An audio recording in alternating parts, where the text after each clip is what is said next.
জিওপলিটিক্সে আপনাকে স্বাগত। আপনারা একটা জিনিস লক্ষ্য করেছেন কি?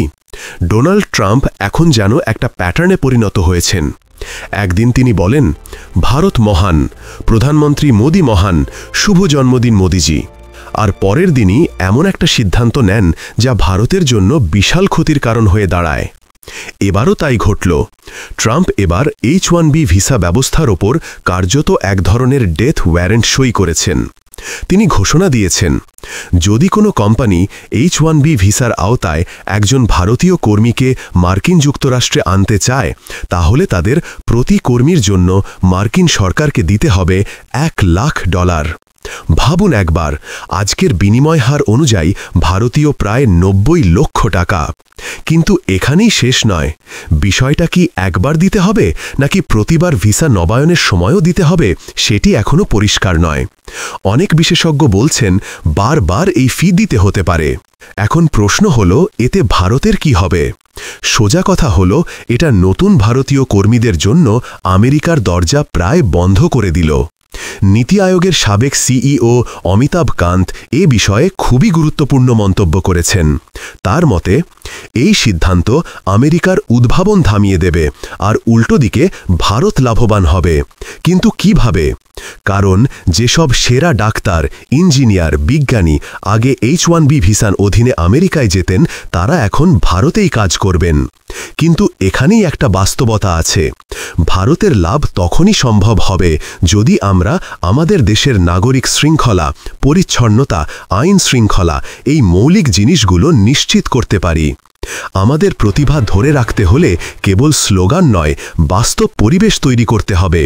না হলে সেরা মেধাবীরা ইউরোপ, অস্ট্রেলিয়া, কানাডার মতো অন্য দেশে চলে যাবেন। H-1B ভিসা কি? এটা আসলে আমেরিকার একটা গোপন অস্ত্র। নিউ ইয়র্ক ইউনিভার্সিটির বিখ্যাত পদার্থবিদ মিচিও কাকু একবার বলেছিলেন, H-1B ছাড়া আমেরিকায় সিলিকন ভ্যালি থাকতো না, গুগল থাকতো না, ফেসবুক থাকতো না। এটা সত্যি কথা। বিগত 2 দশক ধরে লক্ষ লক্ষ ভারতীয় H-1B ভিসার মাধ্যমে আমেরিকায় কাজ করেছেন। তারা শুধু মার্কিন কোম্পানিগুলোকে শক্তিশালী করেননি, বরং ভারতেও রেমিটেন্স হিসেবে বিলিয়ন ডলার পাঠিয়েছেন। কিন্তু এই নতুন $1,00,000 ফি কার্যত ভারতীয়দের জন্য আমেরিকার দরজা বন্ধ করে দিল। প্রশ্ন হল, ট্রাম্প এটা করলেন কেন? উত্তর হল, আমেরিকার চাকরির বাজার ভয়ঙ্কর খারাপ। অনেক আমেরিকান বহুদিন ধরেই অভিযোগ করে আসছে ভারতীয়রা তাদের চাকরি কেড়ে নিচ্ছে। তাদের চাহিদা মেটাতেই ট্রাম্প এই সিদ্ধান্ত নিয়েছেন।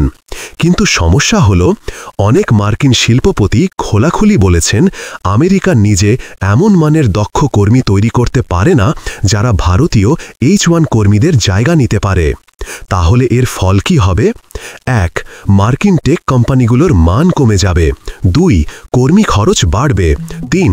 আন্তর্জাতিক প্রতিযোগিতায় তারা পিছিয়ে পড়বে। এখন ভারতের সামনে সুযোগও আছে, আবার বড় চ্যালেঞ্জও আছে। সুযোগ হলো সেরা প্রতিভারা ভারতেই থাকবেন, আর চ্যালেঞ্জ হলো আমরা কি তাদের এমন পরিবেশ দিতে পারবো যাতে তারা বিদেশে যেতে না চান। আজকে অনেক ভারতীয় তরুণ সরাসরি বলেন, বিদেশে যাওয়ার আসল কারণ হলো পরিচ্ছন্নতা, আইন শৃঙ্খলা আর নাগরিক বোধ। আরা বলেন, বাইরে বিশেষ কিছু নেই, শুধু মানুষ নিয়ম মেনে চলে, এটাই সবচেয়ে বড় পার্থক্য।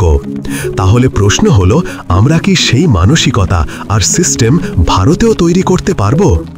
এখন অর্থনৈতিক দিকটা দেখি। ভারতীয় কর্মীরা প্রতি বছর প্রায় 20 থেকে 30 বিলিয়ন ডলার দেশে পাঠাতেন।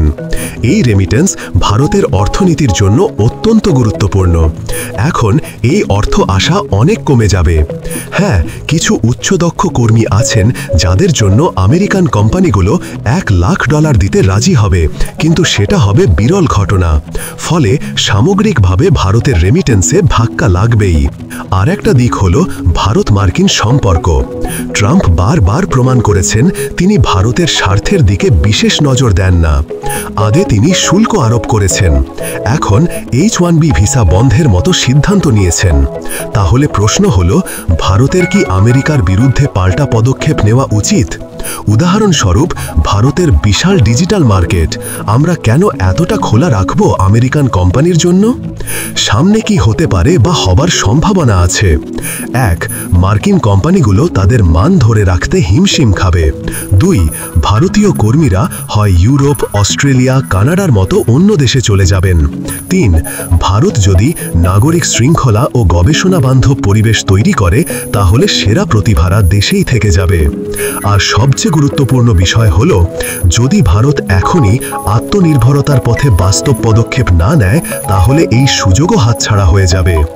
একটা যুগ ছিল যখন ভারতীয় কর্মীরা মার্কিন যুক্তরাষ্ট্রে গিয়ে কোটি কোটি টাকা আয় করতেন। সেই যুগ শেষ হয়ে আসছে। এখন আমাদের সামনে একটাই প্রশ্ন, ট্রাম্প ভারতের দরজা বন্ধ করলেন, আমরা কি এর সুযোগ নিয়ে নিজের দেশকে শক্তিশালী করতে পারবো নাকি শুধু অভিযোগ করেই সময় নষ্ট করব? আপনারা কি মনে করেন, ভারতের কি এখন আমেরিকার বিরুদ্ধে কড়া পদক্ষেপ নেওয়া উচিত নাকি আমাদের পুরো ফোকাস হওয়া উচিত আত্মনির্ভর ভারত গড়ে তোলার দিকে? কমেন্টে জানাতে ভুলবেন না।